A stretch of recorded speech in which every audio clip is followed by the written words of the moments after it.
And in Brigalow, also in France, yet another church was burned down to the ground. Okay, interesting. It was an electrical anomaly. Like, all of this it's all lies. It's unbelievable.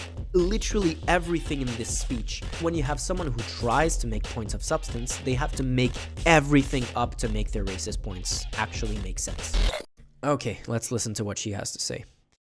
Funny thing, speaking of Elon Musk interacting with far-right people online, the reason I didn't even know CPAC Hungary had happened, because it's honestly a really, really small event in Europe. The reason I knew this had happened is because Elon Musk retweeted this post right here. Hello Hungary, hello Budapest, hello fellow Europeans and American friends. Thank you so much for having me. Allow me to skip formalities for a moment and dive right into a subject that is not so cheerful, but very, very necessary to discuss. Let me walk you through the past 7 days in Europe. This week in Stockholm, 3 elderly women in their 70s were stabbed in broad daylight on the streets. In London, 4 people were stabbed in a time span of just 42 hours. In Paris, hundreds of African migrants took to the street to riot. And in Brigalow, also in France, yet another church was burned down to the ground. And that, ladies and gentlemen, is just a few incidents in just a couple of days on our beautiful continent. But we all know that these incidents She's Dutch. aren't incidents anymore. If there's one thing that's for sure, is that... That's true. I mean, it's obviously cherry-picking events. Let's see if we can fact-check it, yeah. That is not so cheerful. Let me walk you through the past 7 days in Europe. This week in Stockholm, 3 elderly women in their 70s were stabbed in broad daylight. Let's see. Stockholm stabbing. Multiple people stabbed. Swedish police have rushed to the scene where multiple people were said to have been stabbed, cordoning off the center. I'm guessing this should have been of Vasteras. I don't know how to pronounce it with those little additional things above the letters. Police said of the apparent attack, police are ordered to found injured outdoors. The person must have injured with some kind of sharp objects. Yes, that is what a stabbing is. People are taking care of ambulance personnel. Made observations in connection with the incidents. Piece of information that is there any information related to who the perpetrator or suspect is? Gang violence has become increasingly... Who the hell wrote this? An increasingly prescient issue? That is not what prescient means. We had condoned off and prescient. Okay, whatever. How does the Express, the Daily Express, who is their editor who lets these get through? Shootings and stabbings are on the rise, but do we know if this has anything to do with that incident, or is this just that person like bringing it up randomly? Okay, so literally there's no evidence of this having anything to do with immigration or foreigners or anything like that. And then they start talking about gang violence in a apparently not connected to, like, we have no idea if it's like at all related to this at all. Yeah, pressing would have been fine, or present issue, an increasingly present issue would have been fine. Like, this is just a extremely poorly written article that says absolutely nothing of substance. Police said on Friday they had shot a man. This was a few days ago, in connection with the incident of according to Daily Express, and one of the women in Zealand are being treated in a hospital for serious injuries. Do we know who the assailant is, or still not? In city of Westeros. Police did not indicate any possible motives of the attacker. Okay, so we're just like cherry picking bad things happening.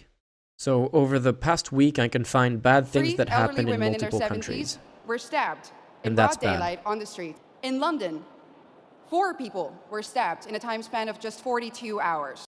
Okay. Do we have to go through every single one of those 4 individual stabbings, or are they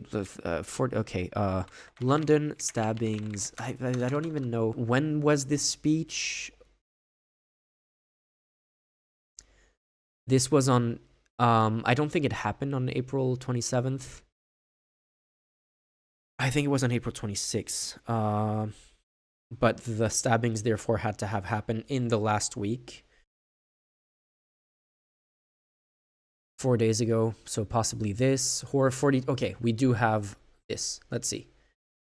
Again, it's not impossible that it's going to be foreigners, but like to cherry pick these incidents is a little weird. I'm sure there's crime happening all the time everywhere, and you can cherry pick ones that are committed by foreigners. You can cherry pick ones that are committed by right-wingers, and like someone was making the point about the far right. There's a French YouTuber. If anyone speaks French, subscribe to Mathieu Burgalassi, who's a French YouTuber who debunks a lot of right-wing disinformation. And he has a background in research. Like I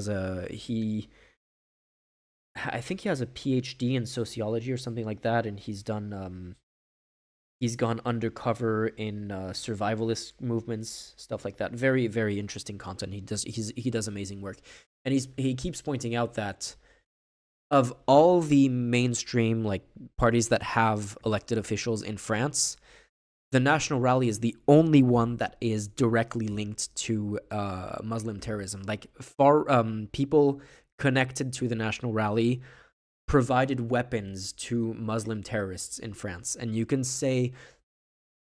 be charitable and say that there was no like direct cynical intentions behind that, other than like, well, they just happened to sell them the weapons. But I don't think it would be unreasonable to think that they're actually very much happy to be fueling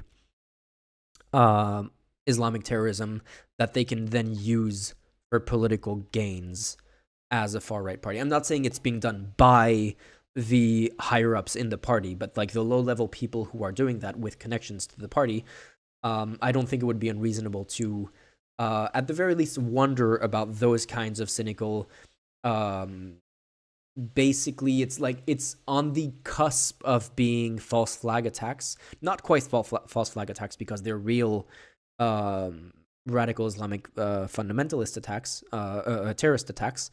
But if they're being funded by the far-right party or by people connected to the far-right party, that's an interesting dynamic there. But yeah, that's the only party in France that has connections to terrorism. Make your conclude what you will out of that. But when they talk about how the left-wing party is an extremist party and all of that, and oh no, the National Rally is just a standard, regular, slightly right-wing party now. Do not fall for that. In Paris, hundreds of African migrants took to the street to riot. Yeah, exactly. Me cause crime, me promise to solve crime, me Marine Le Pen, me big brain. Basically, I mean, again, I'm not directly accusing Marine Le Pen or any of the top leaders of the National Rally of doing this directly. And to be very clear, I have to say that for legal reasons, that I do not want to be sued for accusing them of that. But I very much think that they stand to gain from more terrorist attacks carried out by immigrants or by people of a Arab or Muslim background. They definitely stand to gain from that. So when that it's kind of like when I can think of a specific example where like during the Boston bombing, the Boston Marathon bombing a few years ago, when there was still a manhunt ongoing, and all the left-wingers were like, please don't be a Muslim, please don't be Muslim, please don't be Muslim, and all the right-wingers like, yes, it's going to be a Muslim, it's going to be, or like, please don't be white supremacists, please don't be white supremacists, please don't be white supremacists. And then it turns out that they were Muslim from the Caucasus region of Russia, so the right-wingers were claiming that they were Muslim, were yes, pointing out that they were Muslims, and the left-wingers were pointing out that they were literally, like, by definition, Caucasian from the Caucasus region of Russia. And it was kind of like this weird dynamic. And it's the case every single time there's an attack, kind of like in this case, where she's like cherry picking, oh, there was a stabbing. We don't know who did the stabbing. We don't know their race or anything like that. But I'm just going to point that there was a stabbing without saying anything about the race, because you're going to infer that they're brown or that they're Muslim or whatever. And it's always this thing where it's like, before we even know anything, the stabbing in Australia is a perfect example of that. Couple weeks ago, a crazy person, like literally diagnosed crazy person, stabs a bunch of people in a mall in Australia, gets shot by police, and immediately people jump onto that as, oh, this is a pro-Palestine terrorist attack. And it turns out just a crazy person who just had a mental episode and went crazy and stabbed people. And would it have been possible for a pro-Palestine terrorist to do an attack? Yeah, and like it would have also been possible for it to be a white supremacist neo-Nazi like happened in New Zealand a few years earlier. Like, to only focus on the attacks done by brown people or Muslims is just being intellectually dishonest. And in Brigalow, also in France, yet another church was burned down to the ground. And that, ladies and gentlemen, is just a few Okay, let's fact check that one. Does this have anything to do with immigration? Brigalow, is that I never heard of that town. Brigalow, let's look for French sources. 1 month ago, 3 weeks ago. Is it this? It sounds like it. This fits the time frame. The location doesn't seem to be what. I'm guessing this is either like an automatic transcription, or she doesn't know how it's spelled, because I wasn't able to find anything with this spelling. Let's see. No victims, but a door and chairs. Wait, let me. I'll skim through this to see if it's fuck. Okay, this is behind a paywall. Okay, I can't read more about this, but apparently it was a deliberate act, like, this is a bad translation, deliberate act, but it didn't kill anyone, and it's just a door and a few chairs that burned. Let me just try to find another source for this that isn't behind a paywall. So it wasn't called Brigalow, it was called Brignol. Whatever. Okay, so Bringalow. Okay, so not Brignol, Bringalow. Brangolo, would it be? I don't know. Translate to English. Let's see. Fucking paywall again. Okay, so it was Bringalow, and it just was badly transcribed. Okay, interesting. It was an electrical anomaly. The one that she could have been referring to, this one that says it was a voluntary act. We don't even know who did the voluntary act, but it was a deliberate act. When this one on April 4th had a small kind of a door and a few chairs burned, she could have pointed this one out, even though we have no idea if it has anything to do with immigration or anything like that. But instead, she chose to point out this one in Bringalow that is due to an electrical anomaly. So not even a criminal act. It's kind of like if she was pointing out the Notre Dame fire, which was caused by renovation tools, like construction tools being used in the thing that made a spark and that started a fire, and completely like non-criminal, nothing. She might as well have pointed that one out, because that was way more dramatic than this. But anyway, okay, so we fact-checked it. All of the cherry-picked scary crime, people being stabbed in the streets, are either like completely cherry-picked. Maybe they have to do with immigration. We haven't even found any information. She just wanted to talk about crime that happened in the last week, with no, and some of that was just like, well, there was an electrical short circuit that started a fire, and she's going to present that as Western civilization being under attack by foreign people or something. It's just complete dishonesty. Also in France, yet another church was burned down to the ground. And that, ladies and gentlemen, is just a few incidents in just a couple of days on our beautiful continent.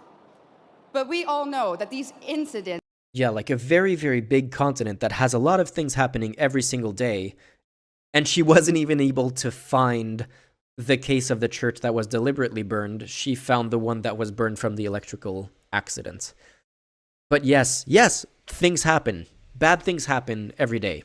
So if you want to look at the last week and find bad things that happened in all of Europe, you're going to find some, for sure. Aren't incidents anymore. If there's one thing that's for sure, is that we know, and our governments also know, that there is a link between mass migration and crime. There's a link between mass migration and electrical incidents, apparently. In the Dutch city of Dordrecht, something interesting happened the other day. They announced, and this is a small city in the Netherlands, in my home country, that a new asylum center will be put in that little town. And what did the municipality do? They said, we are going to offer citizens who live in the vicinity of this center €1,000 to take extra safety measures. Our new reality in Europe consists of frequent rapes, stabbings, killings, murders, shootings, even beheadings. Again, that sounds pretty made up. I'm really curious if there's actually a link between. Let's see if we can fact check this. It would be better if we had a Dutch speaker able to look into this. If there's a Dutch speaker in the in chat right now, that would be super helpful. But I'm curious if there's any link. So there's 3 claims here. Let me get a notepad out. There's an asylum seeker, new asylum center. There's local authorities giving €1,000 to residents for security measures, because they could be giving €1,000 to residents and it has nothing to do with security measures, and that these 2 things are directly in response to the new asylum center. Connected to, or in response, or as a result of asylum. So this is a lot of stuff that you need to prove here. Is it possible that there's a new asylum center and completely on the side of that, there's a local subsidy program where people are getting subsidy to install maybe security measures, but it's completely unconnected. Maybe there's just been a string of robbery and whatever that has nothing to do with immigration. Entirely possible. Or maybe it's €1,000 to renew their pipes. That has nothing to do with security measures, but also you can find I don't know. Let's see if we can find anything to substantiate, because you need to have all of these points together to go along with her narrative here. Let's see if we have that. Exactly. What is this town called? Let's go back into it. And our governments also know. In the Dutch city of Dordrecht. Okay. So Dordrecht. Dordrecht. Asylum center. Muslim integration into the... I'm curious if we can try to use Gemini for this and see if Gemini's language skills are better than ours. How can we ask this?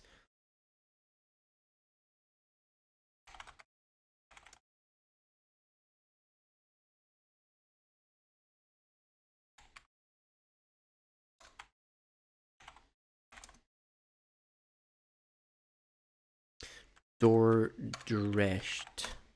Okay. Let's see what this is.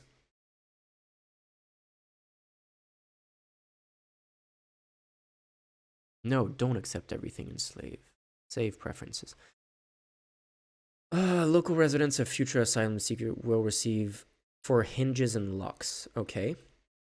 And it's also possible, the other thing to keep in mind with this, that I was going to say earlier, is it's also possible that this is just, you announce a new asylum center, people are scared because there's a lot of racist Dutch people.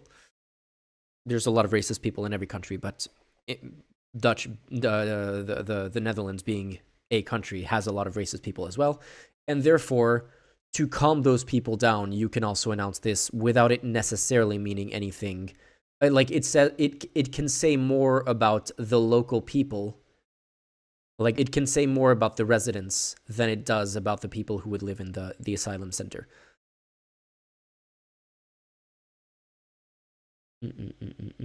May spend a maximum of 1,000 euros on security measures at the expense of the municipality. That proposal was adopted by a large majority of the council. They want to respond to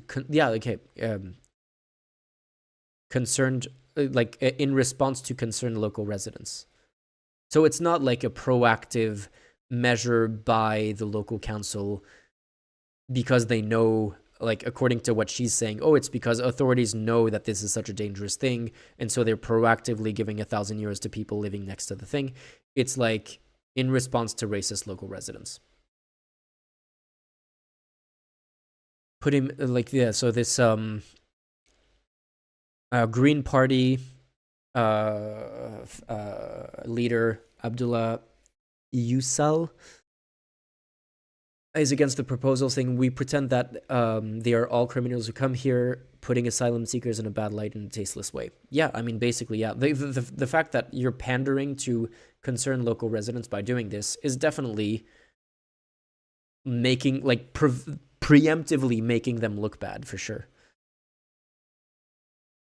Yeah, it may not be the intention and with an eye to the current residents, but the result is that the people who come here to come live in an asylum seeker center are criminalized.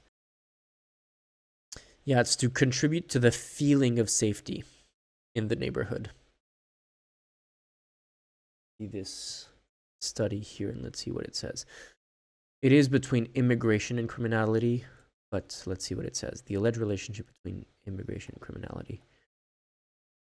Does it have data? Yeah. As reported in the EDOS dossier from 2020, crimes being equal, those committed by foreigners generally produce more fear, distrust, and resentment. That's what I mean by calling people racist when it comes to when it's foreign criminals, it's so much worse than when it's local criminals. Which is why it's so weird when they focus only on the cases. Or in her case, she's not even, when she was cherry picking stuff to the point of her extremely bad cherry picking, because among the scary incidents that she was pointing out, one of them was just an electrical accident. She's cherry picking stuff that we don't even know if it's related to foreign people. She's just kind of implying it. And even if it was committed by foreign people, that doesn't say anything about the state of the situation other than, well, if it's committed by foreigners, it's scarier. One thing worth noting is that despite the tendency to criminalize migrants, if we analyze the figures, we see that European society have not become less safe as the foreign share of the population, particularly asylum seekers, structurally more exposed to what the hell is this sentence? European societies have not become less safe as the foreign share of the population, particularly asylum seekers, structurally more exposed to irregularity, increased. Okay, so asylum seekers is in Germany, France, Italy, and Spain. Germany is the blue, famously has had the biggest spike because of Merkel's announcement that they would take as many asylum seekers as they needed to. Criminality in decline with no particular spike, it seems. Okay, so these are the two graphs that we need to look at. This massive spike here in Germany, nothing. Literally nothing. Now, I think that the idea that crime committed by foreigners produces more fear, distrust, and resentment is the thing to focus on, because that's exactly what she is doing. She could be pointing out crime committed by anyone. She's not even necessarily as we looked at, she's not even necessarily pointing out crime. She's just pointing out bad things. And the crimes that she's pointing out, we don't even know if they're committed by foreigners. She's just implying that, but she could be pointing out anything. If she is cherry picking crime committed by foreigners, it is only because that is scary to conservative people at CPAC Hungary. Our new reality in Europe consists of frequent rapes, stabbings, killings, murders, shootings, even beheadings. But let me be clear about one thing. This did not used to happen before. I think I talked about this a couple of streams ago. During the French Revolution, France is famous for its beheadings, and the beheadings that happened in recent years in France, some of them committed by Muslim extremists. There was the famous one of the the teacher who did a class about freedom of speech, where he talked about the Charlie Hebdo and other cartoons that were making fun of Islam, and he did a class about that in a sensitive, like a neighborhood that had a lot of Muslim students, and got attacked by some extremist and got beheaded. But like, one, cherry picking. Two, France is famous for loving beheadings historically. There was a period of time during the French Revolution where the revolutionary organization had beheaded so many people that there was an entire bridge of bodies across the Seine that you could cross on foot, stepping on bodies, because they had beheaded that many people during the revolution. I could be misremembering that. I firmly remember that from being a thing from my the Reign of Terror. I remember that from my history classes, but my history classes were from over 20 years ago, so it's possible that I'm slightly distorting that in my head. But the idea that beheadings didn't used to happen in Europe is kind of funny.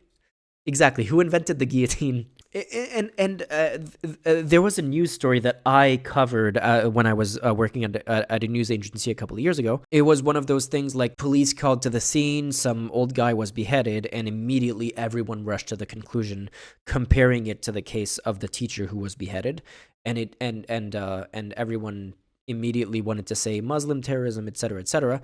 Turns out it was the guy's nephew, who was, again, diagnosed schizophrenic, went crazy. They had a sword or something, and he used that sword. Like, they had like a decoration sword or something, and he used that sword to behead his uncle who was taking care of him. Very unfortunate incident. Has nothing to do with immigration, but it's like one of those beheadings that you can point at if you're being vague about beheadings that didn't used to happen. The same way that you're going to point at like churches burning down without specifying that they burned down because of an electrical error. This is a newly imported problem. Samuel P. Huntington predicted this over 25 years ago when he wrote, and I quote, "In the new world of mass migration, the most pervasive, important, and dangerous conflicts will not be between the social classes. They will not be between the rich and the poor. They will be between peoples belonging to different cultural entities. Tribal wars and ethnic conflicts will occur within civilizations." Well, boy, was he right. And the worst part is, we as a society seem to have become indifferent to it. When another white boy or white girl dies at the hand of an immigrant, we might shake our head, we might let out a sigh, we might even get angry for a minute or two, and then we go on with our life. It's funny because, if anything, it's the other way around. It's exactly the opposite of what she's saying is true. When a beheading happens, we look for what the explanation is. A lot of people jump to the conclusion Muslim terrorism, whatever. And when it happens to be, crazy nephew went crazy and killed his uncle, we sigh and we go, how unfortunate, and we move on with our days. But when it's a Muslim, then right-wingers like her will scaremonger about it as much as they possibly can. It's literally exactly the opposite of what she's saying is what's actually happening with these cases. Like, it's only when it's brown people committing crime that we actually fearmonger. When it's white people committing crime, we sigh and we go, well, crime happens. Lives. We offer the family thoughts and prayers, but nothing ever changes. Ladies and gentlemen, what does that say about us? This is a response of a society that has already given up, a society that has already accepted its defeat. But is this true? Have we given up? Do we really accept the new reality that our globalist leaders have in mind for us?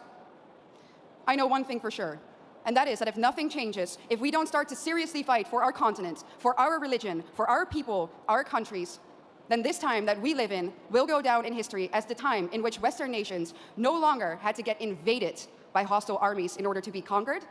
This time will then go down in history as the period in which the invader was actively invited in by a corrupt elite. And not only did this corrupt elite invite the enemy in, they made the native population pay for it too. Everyone who has eyes can see it. The native, white, Christian European population is being replaced at an ever-accelerating rate. Let me back this up for you with She doesn't even do the Judeo-Christian thing. She just does the Christian thing because she's a Nazi Barbie. And she doesn't care about Jews either. She just cares about Christians. some statistics from my home country. Let's take Amsterdam, the capital. Amsterdam currently consists of 56% migrants. The Hague, 58%. How do you... Let's see if we can find stats on this. Because what is her definition of migrants? Is it just like people of a non-Dutch heritage, in which case a lot of them would be fully Dutch citizens who just come from former Dutch colonies? What is this migrants word? Is a very vague word here. I don't think 58% of The Hague is people of who aren't Dutch citizens. I'm 100% calling bullshit on that. Let's see if we have... Because we can find demographics of the entire country of the Netherlands. Let's see if we can find Hague population breakdown by origin. Okay, 43% of the population of The Hague has two parents who were born in the Netherlands. 34%, so 15.6% has at least one parent who was born abroad in a Western country, and 34% has at least one parent that was born in a non-Western country.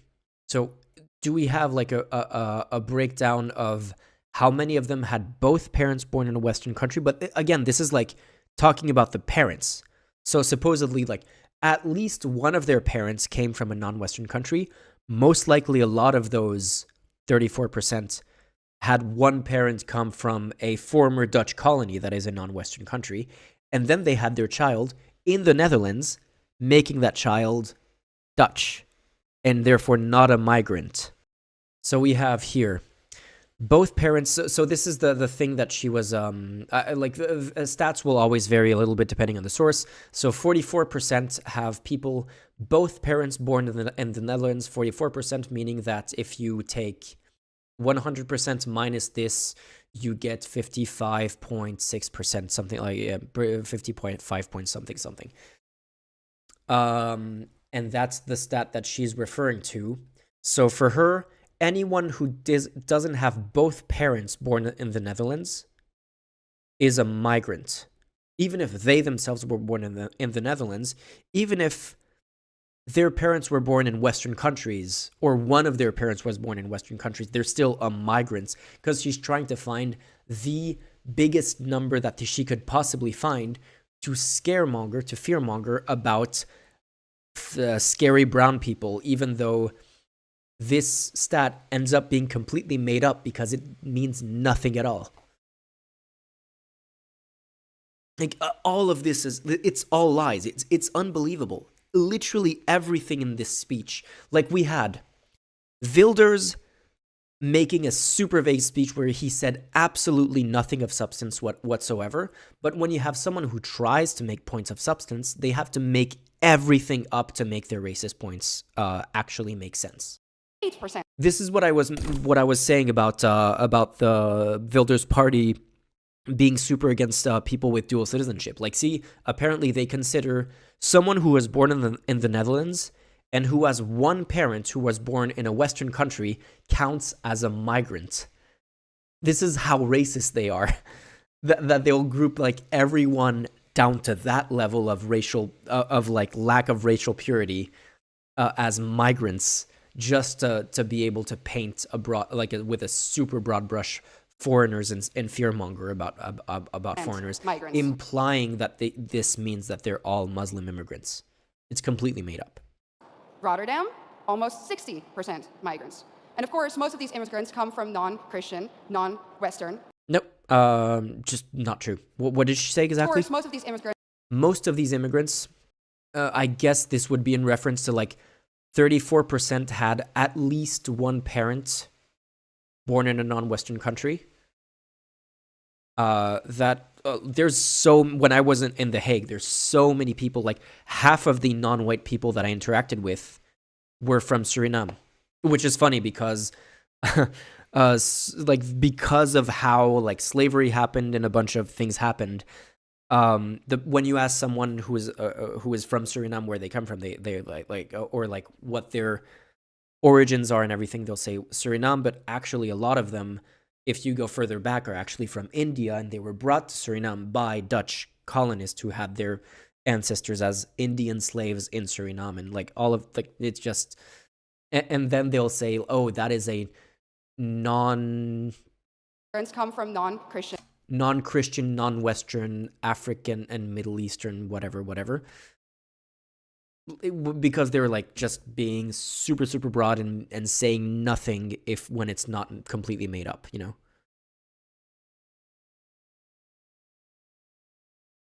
non-Western, African and Middle Eastern countries. Conclusion, the Dutch population is already outnumbered in the majority of our cities. But let's look onwards. Completely made up. London, 54% migrants. If she's going to use the same definitions for that, it means nothing at all at this point, honestly. But if you have... The thing is, interacting with Dutch people on Twitter is insane, like just how incredibly racist they are, because they will actually be ethno-nationalists, where you'll argue with them. Like I argued with them about a friend who's Dutch Moroccan, was born in the Netherlands, speaks perfect like Dutch without an accent, like he is Dutch, you know. He just happens to have like his parents are of Moroccan origin, and because of the way like Morocco doesn't like you have automatically Moroccan citizenship from your parents no matter what. So you can't not like it's not like some countries where you need to ask for the citizenship. If you're of Moroccan origin, you automatically have the citizenship. So he has both passports. And every time someone calls him not Dutch because he's of Moroccan origin, he shows his Dutch passports. And then people go, but that doesn't make you Dutch. Well, it literally does, unless you're an ethno-nationalist and you only define your belonging to this country or to any country as like the ethnic origin where you have to have like both parents born in that country and supposedly both grandparents as well. Like it's the same thing with the PVV wanting to have like to give privileged rights to non-Dutch people from South Africa, like white South Africans who have a Dutch ancestry will have a privileged position with the Netherlands, according to some proposals by the PVV. Because they only define that, Dutchness is just your blood relation to the country, basically. Native population outnumbered. Brussels, color me shocked, 70% migrants. Conclusion, native population majorly out. Brussels is a super international city. Brussels has... Brussels is the what's it called, the headquarters of the European Union. Of course, there's going to be a ton of non-Belgian people, but if you're going to again use the same definition of migrant as someone who at least one of their parents wasn't born in the country, even if they were born in a Western country, then yeah, of course you're going to have like in Brussels you're going to have a bunch of people who are migrants by that definition, because you have a ton of foreign diplomats living there. You have a ton of people just moving to Brussels because it's an interesting city to be in. But let's look onwards. London, 54% migrants. Again, conclusion, native population outnumbered. Brussels, exactly. Tryon. 70%. Like, is she counting MEPs conclusion, native population majorly outnumbered. As migrants? And other I don't know. Europeans will of Probably. course follow I guess suit so. soon if they haven't already. By the definition that she used earlier, MEPs would definitely count as migrants, yes. So I'm going to draw the forbidden conclusion here. The Great Replacement theory is no longer a theory. Well, I mean, if you're just going to make up your facts, then yeah, you can draw that conclusion based on completely made-up facts. She is drawing a neo-Nazi conclusion based on made-up facts, is what she's doing. It's reality. And what's interesting about replacement is that the establishment will either deny its existence, or when they admit to it, they say that it's a good thing that the native European population is soon no longer a majority on its own continent. Dutch national disgrace and dubbed climate pope Frans Timmermans already stated in 2015 that diversity is humanity's destiny and that Europe will be diverse.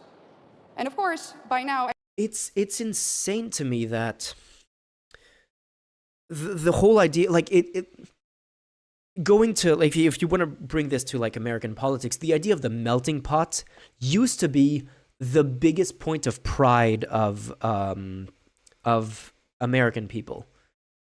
The idea of like, oh yeah, we're American dream. You can come here from all over the world and you can make it in America, blah, blah, blah. And now it's like, oh, you have just neo-Nazis all over the world going, talking about the problem of diversity. Imagine this in an Asian or an African country. Imagine their leaders rejoicing in the fact that their people will soon no longer be a majority in their own country. Absolutely unthinkable, unimaginable. I mean, the flip side of this is Japan, where they have the strictest immigration rules in the world, and their population is dying out because they don't want to welcome people from anywhere else. Like I was saying, they literally have to populate some villages with plastic mannequins because their population is dying out. They're part of the reason why Japan is one of the leading countries in developing robotics is because they need to develop robotics to take care of their old people in retirement homes. So yeah, but what I was saying earlier is the idea that we have now of migration policy, border management, and all of that is an incredibly new concept. The idea of rigid borders that are policed by actual border checkpoints does not really have a precedent. Or if you can find historical precedents from more than 100 years ago, they would be few and far between. For most of human history, people could move as much as they wanted from place to place. The only cases where it was more common to have like some level of checks of like papers and whatever was when you entered a city. But when you were just moving from country to country, you could just like borders were essentially invisible to migratory flows. And a recent example of like if you want to go to like more recent history and how migration policy changed very recently, 100 years ago, when you showed up on Ellis Island or whatever part of like immigration checkpoint in the United States, you just said, hey, my name is this, here's my information, I come from that country, and they gave you your papers and they said, welcome to America. And that's how it worked. There was no there were very little rejections or anything like that. The whole passport thing is an incredibly new concept. You can go to you can find historical equivalents to passports, but the modern version of the passport is less than 100 years old. It's not something that we can point to as like, oh, this has always been the case. Someone who is Italian American was pointing out this stat to me. I don't remember what the number was, but it was something like a specific year or like over a period of a couple of years, 100 years ago, the population of the United States jumped by like 5% or something like that just because of Italian immigrants. Or I don't remember what the percentage was, but it was something in that ballpark. Same thing with Irish immigrants as well. Like all of those historically has never been an issue. It's just today that they want to start to limit immigration, and they try to make it seem like, oh, we just want to go back to how it was before when we had our specific cultural national identity. The reality is, if you want to be like slightly charitable to their perspective, there is a big difference today is that it's way easier to travel today. So is it reasonable to have, compared to 100 years ago where it was hard to travel and therefore you didn't really need any kind of policy limiting immigration? So today, because it's so much easier to travel, maybe you need like some adjustment? Sure, I'm open to that idea. I don't necessarily think that's an unreasonable take. But to go from that acknowledgement to, therefore, we need to ban all immigration, which is basically what these kinds of people want. Like, well, no, that has literally no historical precedent. Like the only historical precedent you can find of banning all immigration would be stuff like, and I'm sure there's other cases of this, but stuff like the Udo period in Japan, like the period that's depicted in Blue Eye Samurai, where literally being a foreigner in Japan was illegal. You were not allowed to if you were found in Japan and you were not Japanese, like you would either, in the best case scenario, be thrown out of the country. So it's kind of interesting that today's Japan has the strictest immigration policy in the world, because it's kind of an echo of their history of being one of the only countries that had that level of xenophobia a few hundred years ago as well. I'm not a historian. Maybe there's other cases you can point to, like here and there throughout the history of humanity, of countries that had this level of xenophobic immigration policy, whatever. But it is definitely not the norm, and is definitely a very new phenomenon to have the level of micromanaging control of immigration into your country that it has become normal and considered normal today. The problem is that we're looking at historical trends over hundreds of years, and like I've been alive for 34 years, and I don't know. I know my chat is quite a bit younger than I am. Maybe around like somewhere between 16 to like in their 20s for most of you, I would assume. So we've been alive, like as long as we've been alive, this has been the norm, and probably as long as our parents have been alive, this has been the norm. And so it feels to us, mere mortal humans, that this has always been the case, when it just hasn't.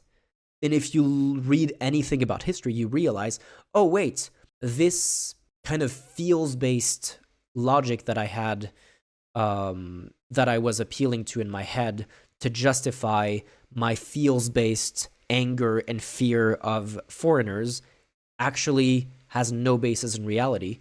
But right-wingers don't like to do that. They just like to continue to go off of their feels-based fear of foreigners to justify fascist talking points and fascistic logic. So what in the world is wrong with our leaders? The underlying sentiment of what they Good say night, Jam. is always the same. Our establishment claims that white people are evil and that our history is somehow fundamentally different from that of others.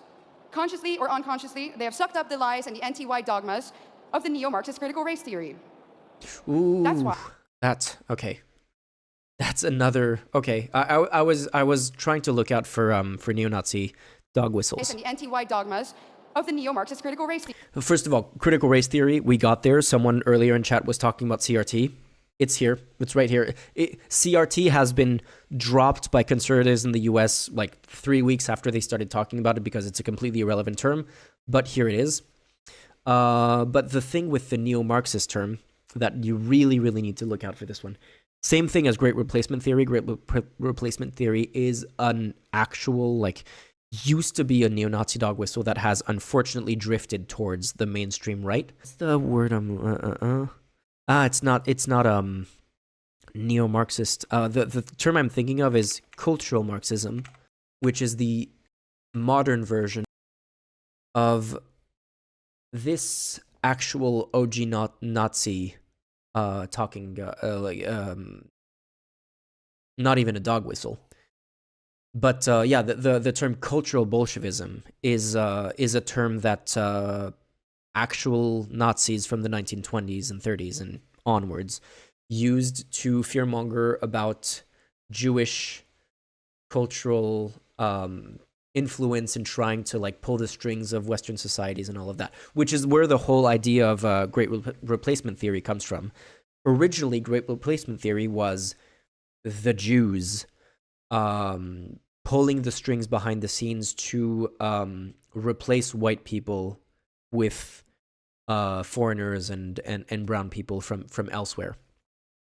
Now, most fascists today kind of removed the Jews from the explicit part of that theory, and they'll just talk about migratory flows and stuff like that. But yeah, when you start to hear stuff like it was for a while, Jordan Peterson talked about neo-Marxist cultural something, and it's always like it's either like an accidental reference to this or it's an overt reference to this. But yeah, interesting choice of words for sure. That's why the totalitarians in Brussels are trying to force you, the Hungarian people, a sovereign nation, to accept immigrants despite the fact that the population has said no, and so has the government. But make no mistake, the majority of the Dutch people haven't asked for this either. Just like Brussels is forcing Hungary to accept these hordes of immigrants, they are doing the same now, even in the smallest of towns in the Netherlands. No part may remain Dutch in the traditional sense of the word. No part of Europe may remain European. And it's not difficult to understand why. If the old Europe still exists in certain places, and people will be able to compare the new Europe to the old, and newsflash, they will prefer the old. That's why the Eurocrats hate Hungary so much. And their message is clear. Our way of life, our Christian religion, our nations, they have to go, without exception. Their vision of the future is the neoliberal, unrecognizable Europe, where Did she every say city hordes? becomes Sorry, our I might have nations missed that. hate Hungary so much. And their message is clear. Our way of life, I understand why. If the old Europe still exists in certain places, and people will be able to compare the new Europe to the old, and newsflash, they will. People will be why they remain European sense of the word. Netherlands. No part may remain Dutch in the traditional sense of town to accept these hordes of immigrants. They are doing the same now, even in the smallest of towns in the Netherlands. Great. No part may remain Dutch in the traditional sense of the word. No part of Europe may remain European. You see why I was calling her Nazi Barbie if the old Europe earlier, still right? exists in certain places, and people will be able to compare the new Europe to the old, and newsflash, they will prefer the old. That's why the Eurocrats hate Hungary so much. And their message is clear. Our way of life, our Christian religion, our nations, they have to go, without exception. Their vision of the future is the neoliberal, unrecognizable Europe, where every city becomes kind of like Brussels. Ugly, dirty, unsafe, zero social cohesion, where the buildings are constantly under construction and they never ever seem to finish, and even when they do, the end result is What uglier does that somehow have than to what do they with started anything, honestly? And what are we left with? A permanent state. She's complaining about buildings being under construction now.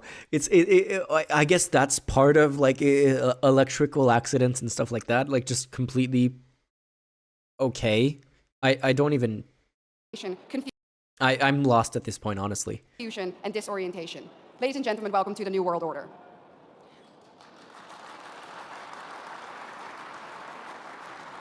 So what's the antidote?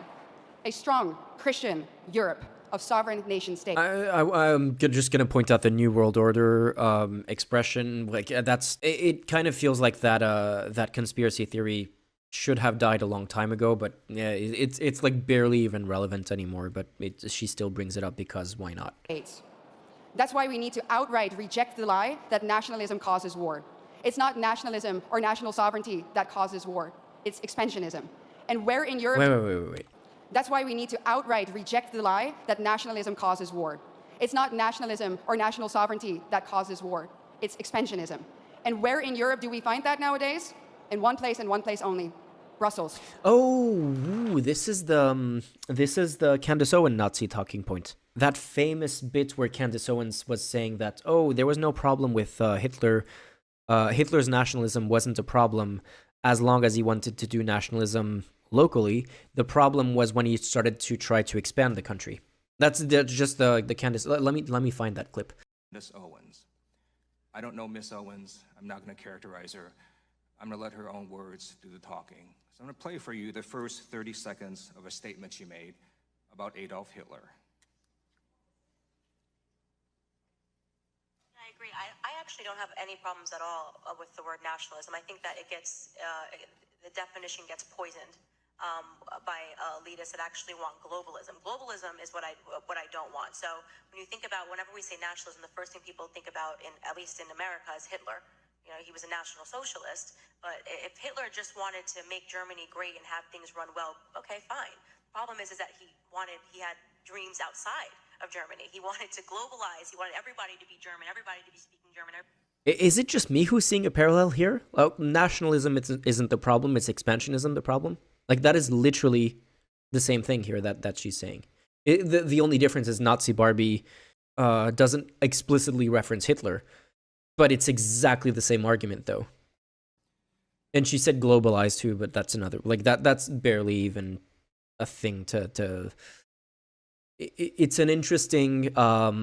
because, like, the far right tends to use, like, globalism as kind of a euphemism for a lot of things, but it's like the rest of it is so overwhelming that you don't even need to go to like the globalism like insinuation because you already have the like literal defense of Hitler that you can point to. All right, so my first question is to Ms. Hershinoff. Ms. Owens said, quote, if Hitler just wanted to make Germany great and have things run well, okay, fine. The problem is that he had dreams outside of Germany. So when people try to legitimize Adolf Hitler, does that feed into white nationalist ideology? It does, Mr. Liu. I know that No shit. Ms. Owens distanced herself from those comments later, but we expressed great concern over the original comments. Great, thank you. I honestly, I'm baffled that she would even say that. She was smarter than Candace Owens, that she's not gonna explicitly.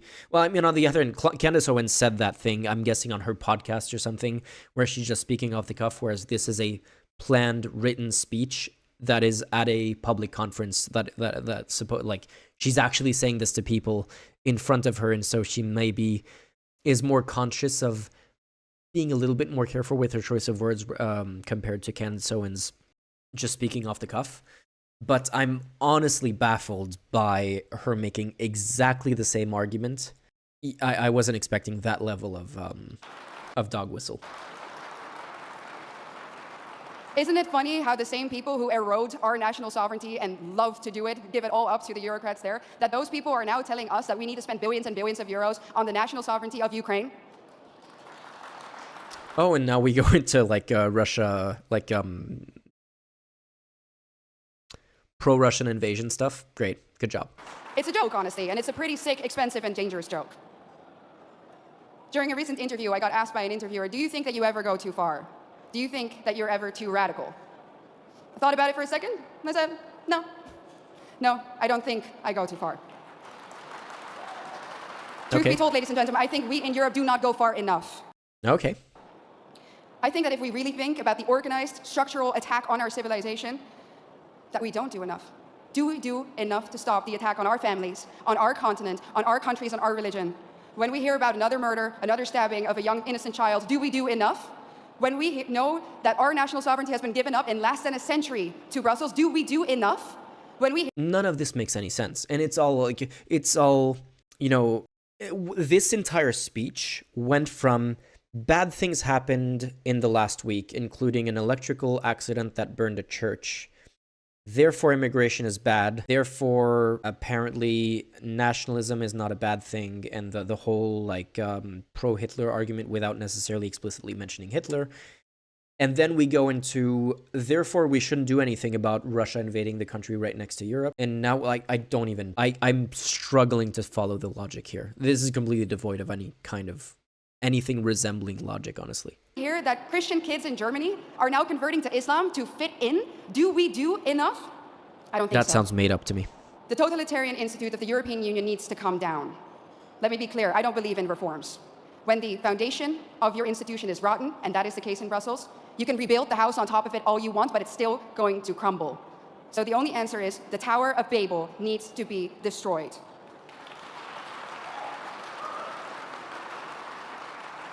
Ladies and gentlemen, we are the daughters and sons of the greatest nations on earth. Ooh, yay. The Richard Spencer, what was that speech? I mean, obviously Richard Spencer didn't come up with this. Richard Spencer, for those who aren't familiar, American neo-Nazi. Hail Trump! Hail our people! Hail victory!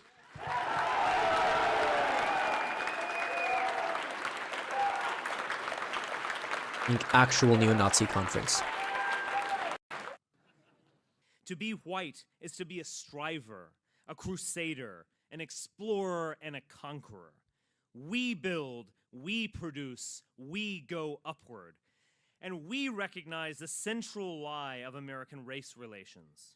We don't exploit other groups. We don't gain anything from their presence. They need us and not the other way around. Yikes indeed. And we need to ask ourselves, what has happened to us? Where do we come from? And more importantly, where are we going? Our elites have declared a war on us, and now it is time for us to put on the full armor of God, fight back, and wow. win. Thank you so much. Full armor of God. Okay. I want to say, well, thanks, Nazi Barbie. I honestly, I've already said a lot about this. I was, I don't want to say pleasantly surprised. I was a little underwhelmed by the Wilders speech because he clearly doesn't want to take radical positions in the middle of his government formation negotiation. But her speech is on a whole other level. Like, anyone who knows anything about some of the kind of neo-Nazi coded language and dog whistles and all of that, this is just full of it. And it's like either complete lies and fabrications or actual Nazi dog whistles. It could have been even more extreme than that, but there's already so much in here to go off of that. Yeah, I don't even... Yeah, just... I was calling her Nazi Barbie before we started to watch the speech. I didn't expect it to be this overt, honestly. Don't forget to like and follow. This was a clip from the weekly Barely Informed live stream. You can catch it every Sunday on the main Barely Informed YouTube channel. And please support us on Patreon. The link for both of those are down below.